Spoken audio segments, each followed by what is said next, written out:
되신 하나님 아버지를 내가 믿사오며 그 외아들 우리 주 예수 그리스도를 믿사오니 이는 성령으로 잉태하사 동정녀 마리아에게 나시고 본디오 빌라도에게 고난을 받으사 십자가에 못 박혀 죽으시고 장사한 지 사흘 만에 죽은 자 가운데서 다시 살아나시며 하늘에 오르사 전능하신 하나님 우편에 앉아 계시다가 저리로서 산자와 죽은 자를 심판하러 오시리라. 성령을 믿사오며 거룩한 공회와 성도가 서로 교통하는 것과 죄를 사하여 주시는 것과 몸이 다시 사는 것과 영원히 사는 것을 믿사옵나이다. 아멘. 좋으신 하나님, 오늘 이 새벽에도 하나님 귀한 전으로 인도해 주심을 감사합니다. 하나님, 힘들고 어려운 시간들 속에서도 믿음 잃어버리지 않게 하시고 우리가 걸어가야 할 길 그리고 마땅히 감당해야 할 일들 놓치지 않으며 하나님의 뜻 가운데 살아가게 도와주시옵소서. 오늘도 귀한 예물 드는 손길 10분의 1로 구별하여 드는 손길 좀 기억하여 주시고 하나님 구별된 은혜가 그 삶 가운데 충만하게 나타나게 도와주시옵소서. 예수님의 이름으로 기도합니다. 아멘. 하나님 말씀 봅니다. 하나님 말씀은 이사야서 34장 1절로 17절까지 한 절씩 교독을 읽겠습니다. 이사야서 34장 1절로 17절까지의 말씀 한 절씩 교독을 읽겠습니다. 일국이여 너희는 나와 들을지어다. 민족들이여 귀를 기울일지어다. 땅과 땅에 충만한 것 세계와 세계에서 나는 모든 것이여 들을지어다. 대저 여호와께서 열방을 향하여 진노하시며 그들의 망군을 향하여 분내사 그들을 진멸하시며 사륙당하게 하셨은즉 그 살육당한 자는 내던진 바 되며 그 사체의 악취가 솟아오르고 그 피의 산지를 녹을 것이며 하늘의 만상이 사라지고 하늘들이 두루마리같이 말리되 그 만상의 쇠자나무 포도나무 잎이 마름 같고 무화과나무 잎이 마름 같으니라.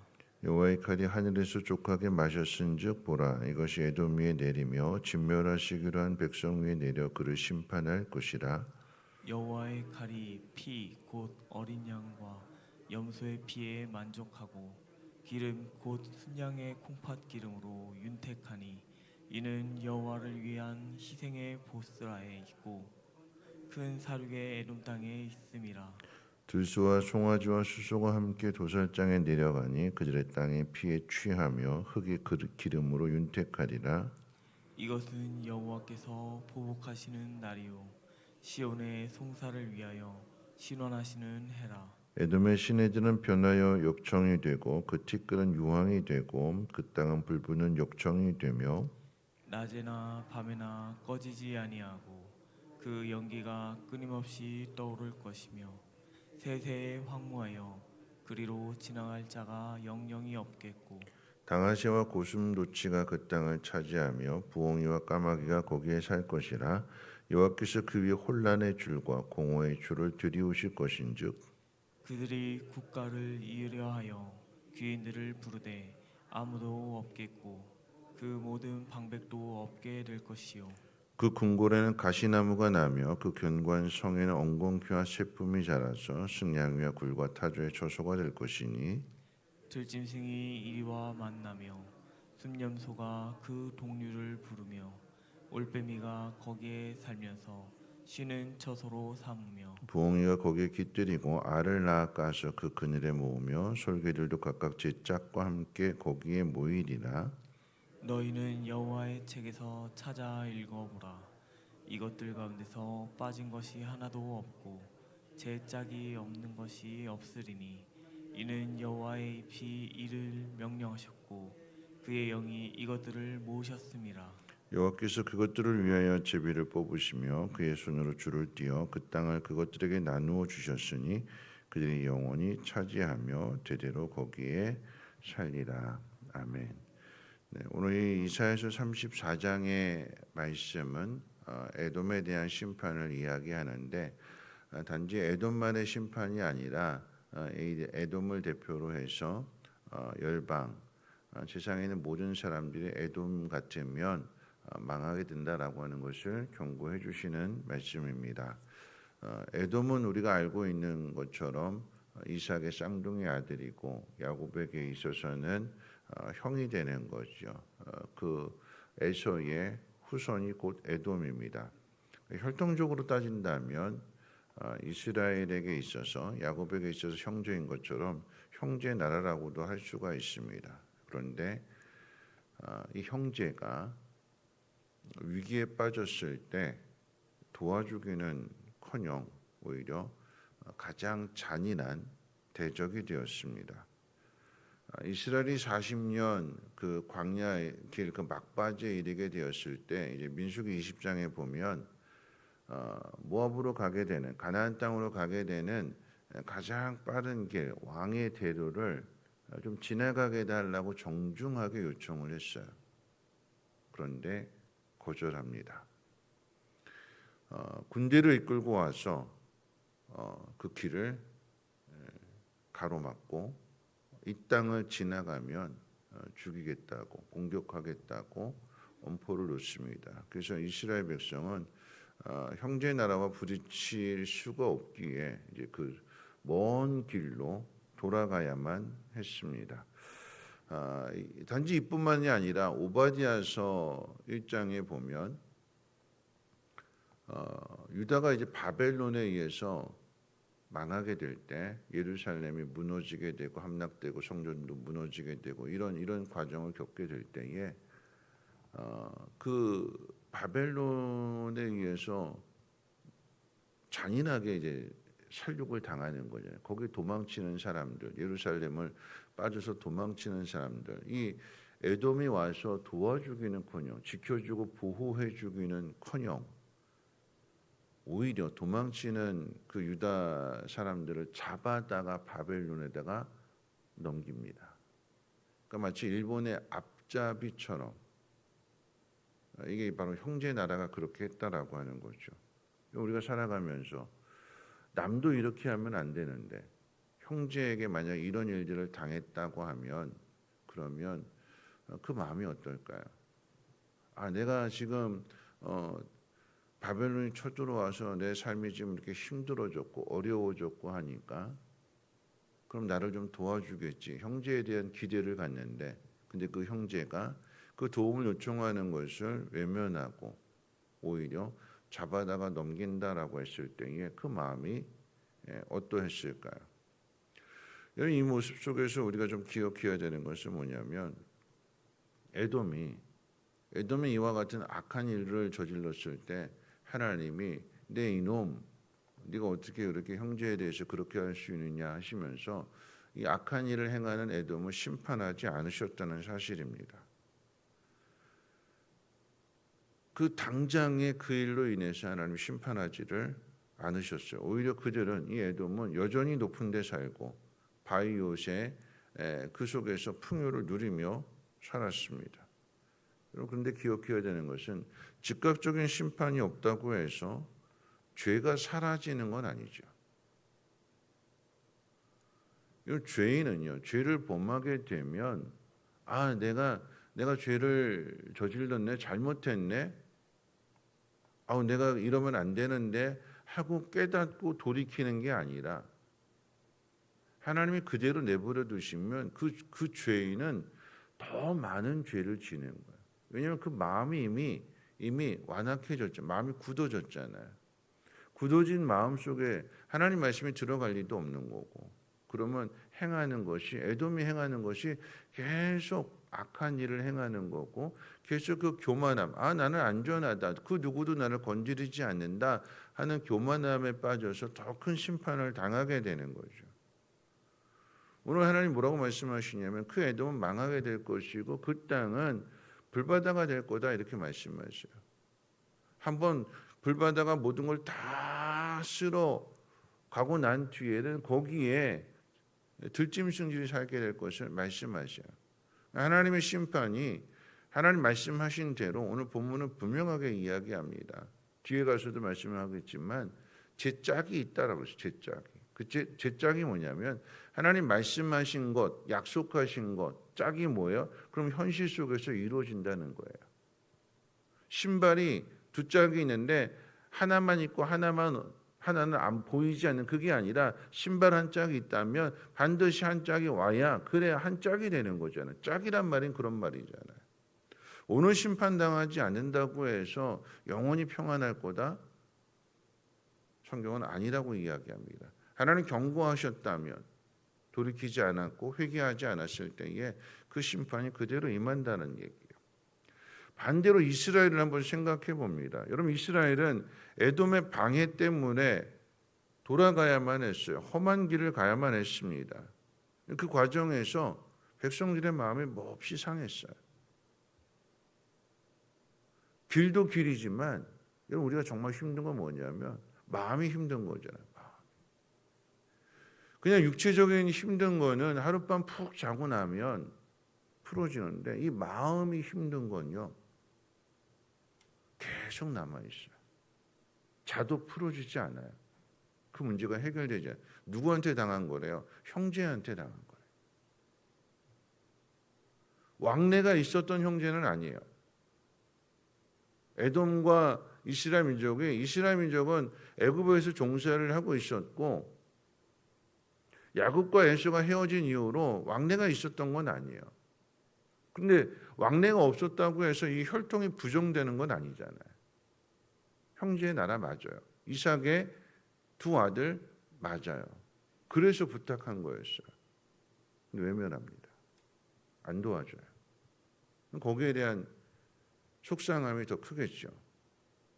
돌아가는 내내, 고생하는 내내, 손해보는 내내 내가 이거 누구 때문에 이렇게 고생을 하나, 그냥 빠른 길 그냥 도와줬으면 참 좋았으련만, 그런 마음이 커요. 그러면 속상하잖아요. 속상한 마음 가지고 그 험한 길을 갑니다. 멀리 돌아가는 우회 길이에요. 근데 잊지 말아야 되는 것은 뭐냐면 이스라엘 백성이 지금 에돔이 안 도와줘서 에서가 안 도와줘서 멀리 돌아가지만 멀리 돌아간다고 해서 가나안 땅에 못 들어갔을까요? 가나안 땅에 들어가요. 멀리 돌아가기는 했지만 이스라엘 백성은 가나안 땅에 들어갑니다. 여러분, 우리가 여기서 주목해야 되는 거, 꼭 잊지 말아야 되는 것은 뭐냐면 형제가 나를 안 도와줬다고 해서 내 목표를 잃어버리면 안 된다는 이야기예요. 이스라엘 백성 어디로 가야 돼요? 가나안에 들어가야 돼요. 비록 멀리 돌아가기는 하지만 험한 길을 가기는 하지만 목표를 잃어버리지 않았다는 이야기입니다. 그러니까 가나안 땅에 들어가요. 이 사람들이 나를 안 도와주네, 화나네, 속상하네. 그래, 한번 내가 가만 안 놔둔다 해가지고 이게 전쟁이 돼버리면, 내가 당한 일에 대해서 전쟁이 돼버리면 목적을 잃어버리는 거예요. 목표를 잃어버립니다. 가야 할 길을 잃어버리는 거예요. 이스라엘 백성은 당했어도 멀리 돌아갈지언정 복수하지 않습니다. 성경은 우리에게 분명하게 이야기합니다. 복수하지 말래요. 원수 갚는 일은 하나님 앞에 있대요. 그때 당한 일이 물론 시간이 많이 흘러가기는 했지만 그 일에 대해서 그 죄가 사라지는 것이 아니기 때문에 하나님 거기에 대해서 반드시 그 죄값을 물으신다는 이야기입니다. 그러니까 누구한테 맡겨야 되는 거예요? 하나님 앞에 맡기는 거예요. 만약에 거기서 하나님 앞에 맡기지 못하고 그래, 내가 당한 만큼 돌려준다, 나는 선의를 대했는데 너희가 이렇게 악의로 갚는다라고 하면 그래, 한번 치고받고 한번 싸워보자, 그랬으면 둘 다 죽는 거예요. 둘 다 죽는 거예요. 하나님 앞에 맡기고 난 내 갈 길, 내가 해야 할 일, 그 일을 하면 그 내 뒷감당은 하나님이 해주신대요. 손에 피 묻히지 말라고, 더러운 일 하지 말라고, 옳은 일 하라고, 깨끗한 일 하라고, 너는 그래야 된다고 하나님의 에돔과의 문제를 통해서 우리에게 교훈해 주시고 가르쳐 주시는 것입니다. 우리 삶에도 마찬가지인 거죠. 우리 삶 속에서 직장 안에서 누군가의 모함에 의해서 누군가가 아주 나를 몹시 힘들게 하고 괴롭히는 그 일로 인하여 손해를 볼 수는 있지만 그 일이 내가 가야 할 길에 방해가 된다는 것은 아니다라는 얘기예요. 그건 그대로 내버려 두고 내가 할 일을 놓치지 말아야 되는 것입니다. 내가 가야 할 길 그 누구다 하나님이 정해놓으신 그 길이라고 한다면, 하나님의 뜻이 거기에 있다라고 하면, 아무리 그 사람들이 우리를 가로막고 방해한다 할지라도 하나님 그 속에서 지켜주시고 이끌어주시고 마침내 그 길을 가게 하시는 분이 하나님이십니다. 오늘 이 사실을 첫 번째로 잊지 말아야 되는 것이고, 마지막 두 번째로 생각해 볼 것은, 그럼 우리가 그 상황 속에서 해야 될 일이 뭐냐?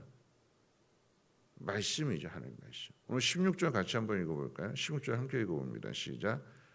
너희는 여호와의 책에서 찾아 읽어보라. 이것들 가운데서 빠진 것이 하나도 없고 죄짝이 없는 것이 없으리니. 에돔은 하나님 약속하신 대로 그렇게 심판을 받아서 황폐해졌어요. 멸망을 당했습니다. 근데 이 말씀에 지금 16절 말씀 뭐라고 얘기냐면, 아까도 얘기했지만 짝이 있다고 그랬어요. 짝이 뭐냐? 하나님 약속하셨다면 그 약속하신 것은 어떻게 해요? 반드시 이루어지는 거죠. 그래야 짝이 되는 거야. 약속했는데 약속이 안 이루어지면 짝이 없는 거예요. 짝을 잃어버린 거죠. 약속했다, 말씀하셨다면 그 말씀에 대한 내용이 삶에서 나타나고 이루어져야 되는 거예요.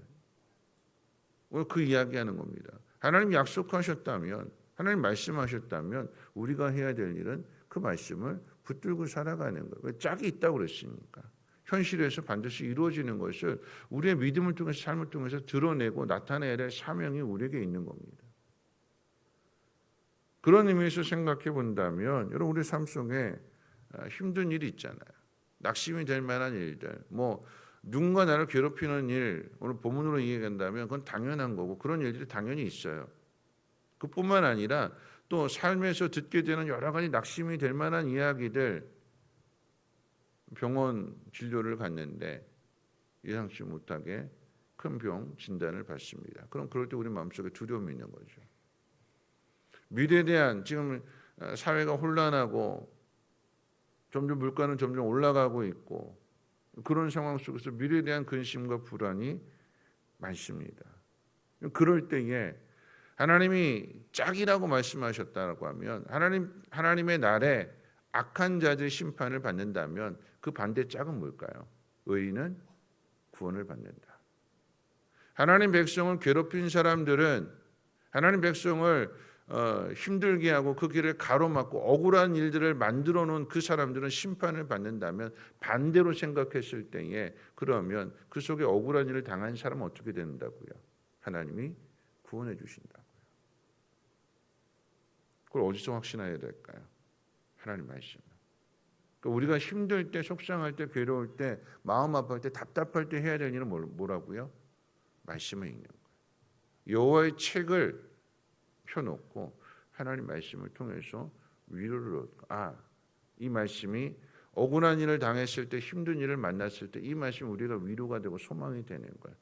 하나님이 이렇게 약속해 주셨으니까 내가 어떤 상황 속에서도 너를 버리지 않는다. 약속해 주셨으니까 나를 버리지 아니하시는 하나님을 믿고 믿음으로 나아가는 거고, 환난 날에 나에게 부르짖으라 말씀하셨기 때문에 그럼 응답해 주신다는 그 약속의 말씀을 믿고 기도하는 자리로 나아가는 거죠. 그럴 때 그 사람이 하나님의 구원을, 말씀의 응답을 삶 속에서 경험함으로 인하여서 그 하나의 짝을 가지고 두 짝을 완성해 간다라는 이야기입니다. 말씀 마칩니다. 세상에 힘든 일이 많습니다. 억울하고 답답한 일도 많고요. 속상한 일도 참 많이 있습니다. 여러분 그럴 때 우리가 해야 될 일은 하나님은 공의의 하나님이시다라고 하는 사실을 분명하게 믿어야 되는 거고, 억울하고 속상하고 답답한 일들 때문에 목표가 바뀌어서는 안 되는 거예요. 내가 가야 할 길, 하나님 나에게 약속해 주신 것 끝까지 붙들고 그 길을 걸어감으로 인하여서 짝을 찾는, 짝을 완성하는 삶이 되시기를 주님의 이름으로 축원을 드립니다.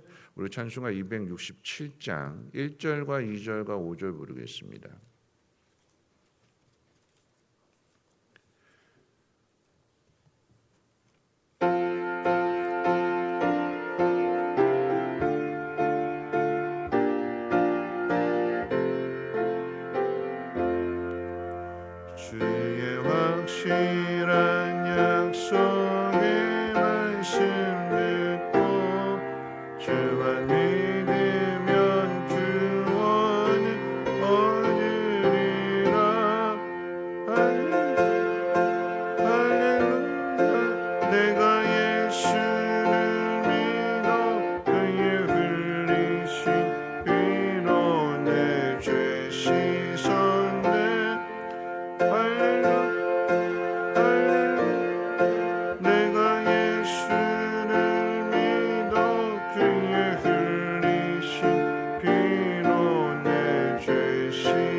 말씀 생각하면서 함께 기도합니다. 인생의 길을 걸어가면서 마음대로 뜻대로 되지 않는 일들을 만날 수 있습니다.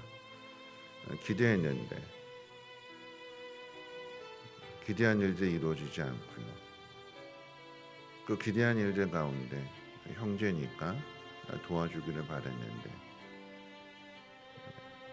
남도 도와주는데 형제니까 도와주겠지. 근데 그런 일들이 이루어지지 않을 땐 속상하고 힘들고 마음 아프고. 그럴 때 우리가 기억해야 되는 것은 그렇다고 해서 목적지가 바뀌면 안 된다는 이야기입니다. 그렇다고 해서 삶의 목표가 바뀌어서 복수하는 일에 힘쓰면 안 된다라고 하는 거고, 그건 하나님께 맡겨놓고 나는 내 할 일을 하면 된다는 거예요. 목적지가 좀 멀리 돌아간다 할지라도, 고달프다 할지라도 마침내 들어간다라고 하는 그 약속의 말씀을 붙들고 살아가야 될 것입니다. 원수 갚는 일은 하나님 앞에 맡기고 우리는 옳은 일을, 믿음의 일을 나타낸 삶을 살게 해달라고 기도하시고, 하나님이 심판하시는 것과 같이 약속하신 것은 반드시 이루신다라고 하는 그 말씀이 내 삶을 통해서 세상 앞에 증명되어 줄 수 있도록 여러분, 우리는 부지런히 하나님 말씀을 살펴야 되는 거고, 특별히 힘들고 어려울 때, 속상할 때, 괴로울 때 하나님 말씀을 통해서 위로를 얻고 믿음의 이정표를 분명하게 세워서 그 믿음의 길을 걸어갈 수 있는 우리의 삶이 되게 해달라고 이 시간 함께 통성으로 하나님 앞에 기도합니다. 사랑 많으신 하나님 아버지 감사합니다. 오늘 하나님의 말씀으로 또 하루를 시작합니다.